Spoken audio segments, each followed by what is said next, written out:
मित्रों, हम फिर से आपसे बात करेंगे कि मरण काल के समय में कुछ ऐसे कार्य किए जाए तो हमें स्वर्ग की प्राप्ति हो सकती है और मोक्ष की भी प्राप्ति होंगी।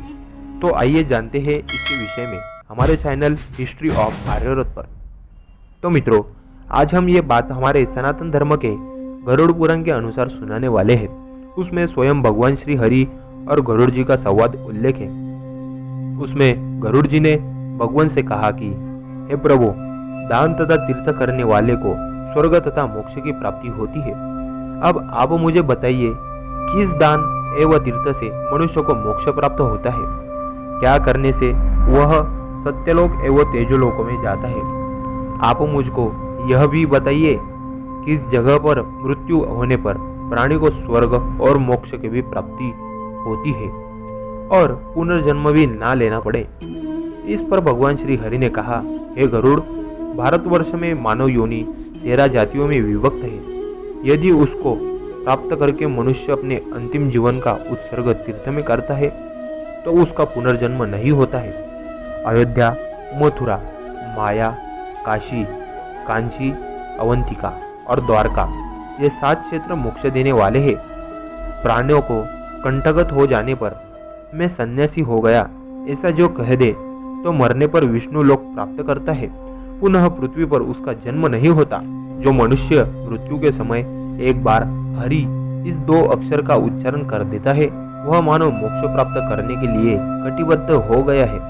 जो मनुष्य प्रतिदिन कृष्ण कृष्ण यह कहकर मेरा स्मरण करता है उसको मैं नरक से उसी प्रकार निकाल देता हूँ जिस प्रकार जल का भेदन कर कमल ऊपर निकल जाता है। जहाँ पर शालग्राम नहीं तो द्वारवती ये शिलाखंड होता है वहां पर प्राणी को मुक्ति निसंदेह मिलती है।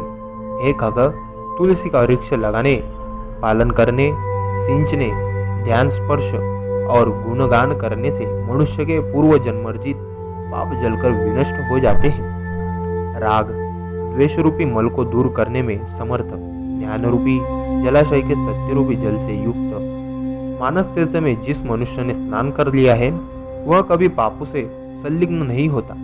देवता कभी काष्ठ और पत्थर की शिला में नहीं रहते, वे तो प्राणी के भाव में विराजमान रहते हैं। इसलिए सद्भाव से युक्त भक्ति का सम्यक आचरण करना चाहिए। मछुआरे प्रतिदिन प्रातः काल जाकर नर्मदा नदी का दर्शन करते हैं, किंतु वे शिवलोक नहीं पहुंच पाते क्योंकि उनकी चित्तवृत्ति बलवान होती है। मनुष्य के चित्त में जैसा विश्वास होता है वैसा ही उन्हें अपने कर्मों का फल प्राप्त होता है, वैसे ही उनकी परलोक गति होती है। ब्राह्मण, गौ, स्त्री और बालक की हत्या रोकने के लिए जो व्यक्ति अपने प्राणों का बलिदान करने में तत्पर रहता है उसे मोक्ष प्राप्त होता है। जो निराहार व्रत के द्वारा मृत्यु प्राप्त करता है उसे भी मुक्ति प्राप्त होती है। वह सभी बंधनों से निमुक्त हो जाता है। ब्राह्मणों को दान देने से मनुष्य मोक्ष को प्राप्त कर सकता है। हे गरुड़, सभी प्राणियों के लिए मोक्ष मार्ग है, वैसे ही स्वर्ग के मार्ग है। गौशाला में देश विध्वंस होने पर, युद्ध भूमि एवं तीर्थस्थल में मृत्यु आने पर प्राणी शरीर का त्याग करके चिरकाल का स्वर्ग का लाभ ले सकता है। पंडित को जीवन और मरण इन दोनों तत्वों पर ही ध्यान देना चाहिए। अतः वे दान तथा भोग से जीवन धारण करके और युद्धभूमि एवं तीर्थ में मृत्यु को प्राप्त करें। जो मनुष्य हरि क्षेत्र, कुरुक्षेत्र, भृगुक्षेत्र, प्रभास, श्रीशैल, आबू पर्वत, त्रिपुष्कर तथा शिव क्षेत्र में मरता है वह जब तक ब्राह्मण का एक दिन पूरा नहीं हो जाता तब तक स्वर्ग में रहता है। उसके बाद वह पुनः पृथ्वी पर आ जाता है। जो अपनी कन्या का विवाह वेद पारंगत ब्राह्मण के साथ करता है वह अपने कुल परिवार के सहित इंद्रलोक में निवास करता है। महादानों को देकर भी मनुष्य ऐसा ही फल प्राप्त करता है। कूप, जलाशय, उद्यान एवं देवालयों को जीर्णोद्धार करने वाला पूर्वकर्ता भी भांति फल प्राप्त करता है। जो मनुष्य विद्वान ब्राह्मण की परिवार की शीत, वायु और धूप से रक्षा के लिए झोपड़ी का दान देता है वह 3.5 करोड़ वर्षों तक स्वर्ग में निवास करता है। जो सवर्णा सती स्त्री अपने मृत पति का अनुगमन करे वह मृत्यु के बाद शरीर में रोमों की जितनी संख्या है उतने वर्षों तक स्वर्ग का भोग करती है। पुत्र पौत्रादि का परित्याग करके जो अपने पति का अनुगमन करती है। दोनों पति पत्नी दिव्य स्त्रियों से अलंकृत होकर स्वर्ग का सुख वैभव प्राप्त करते हैं। सदैव पति से दोह रखने वाली स्त्री अनेक प्रकार के पापों को करके भी मरे हुए उस पति का अनुगमन सीता पर चढ़कर करती है तो उन सभी पापों को धो डालती है। यदि किसी सच्चरित्र नारी का पति मध्य पापों को आचरण करता हुआ दुष्कर्मी बन जाता है तो वह स्त्री अपने सदाचरण से उसके सभी पापों को विनष्ट कर देती है। जो व्यक्ति नियम पूर्वक प्रतिदिन मात्र एक गिलास भोजन का दान करती है वह 4 चामर से युक्त दिव्य विमान पर चढ़कर स्वर्गलोक जाता है।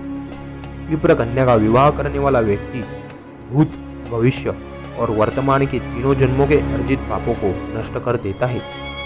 10 कूप के समान बावली होती है, 10 बावली के समान एक सरोवर होता है और 10 सरोवर के समान पुण्यशालिनी वह पौसर होता है जो वापी जल रहित एवं देशों में बनाई जाती है और जो दान निर्धन ब्राह्मणों को दिया जाता है तथा प्राणियों को जो दया की जाती है उसके पुण्य से कर्ता स्वर्गलोक का नायक बन जाता है। इसी प्रकार अन्य बहुत से स्वकृत है जिनको करके मनुष्य स्वर्गलोक का भागी हो सकता है। वह उन सभी पुण्यों के फल को ग्रहण करके परम प्रतिष्ठा को प्राप्त करता है। व्यर्थ के कार्यों को छोड़कर निरंतर धर्माचरण करना चाहिए। इसी पृथ्वी पर दान, दम और दया ये 3 सार है। तो मित्रों, इसी प्रकार हमने मरण काल के कुछ ऐसे कार्य करने से स्वर्ग की प्राप्ति हो सकती है और वैसे ही कुछ ऐसे कार्यों के बारे में जाना है जो मोक्ष की भी प्राप्ति करवा सके। तो मिलते हैं हमारे अगली वीडियो में।